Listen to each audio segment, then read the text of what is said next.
भारत त्योहारों का देश है। विभिन्न त्योहारों पर अलग अलग प्रेरणा कथाएं प्रचलित है। इसी प्रकार धनतेरस पर भी यमराज की कथाएं बहुत प्रचलित है।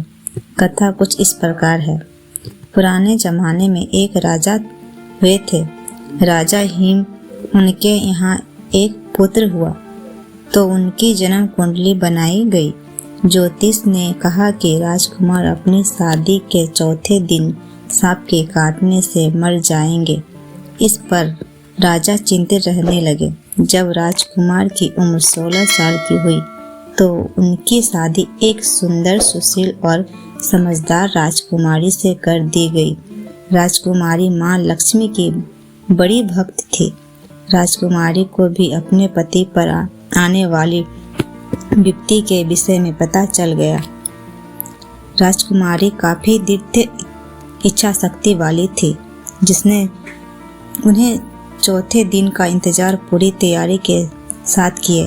जिस रास्ते में सांप के आने की आशंका थी वह सोने चांदी के सिक्के और हीरे जवाहरात आदि बिछा दिए गए।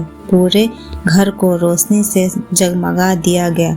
कोई भी कोना खाली नहीं छोड़ा गया, यानी सांप को आने के लिए कमरे में कोई रास्ता अंधेरा नहीं छोड़ा गया। इतनी ही नहीं, राजकुमारी ने अपने पति को जगाए रखने के लिए उसने पहले कहानी सुनाई और फिर गीत गाने लगी।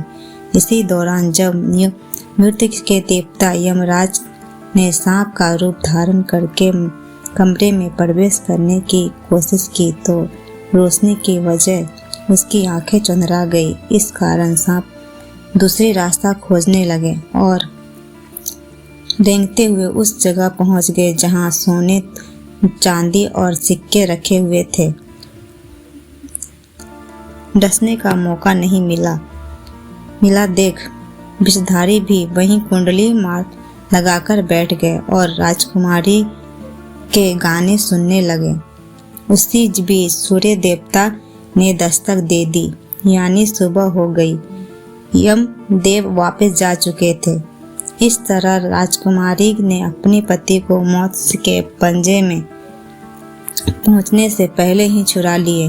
यह घटना जिस दिन घटी थी वह धनतेरस दिन था, इसलिए इस दिन को यमदीप का भी कहते हैं। भक्तजन इसी कारण धनतेरस की पूरी रात रोशनी करते हैं।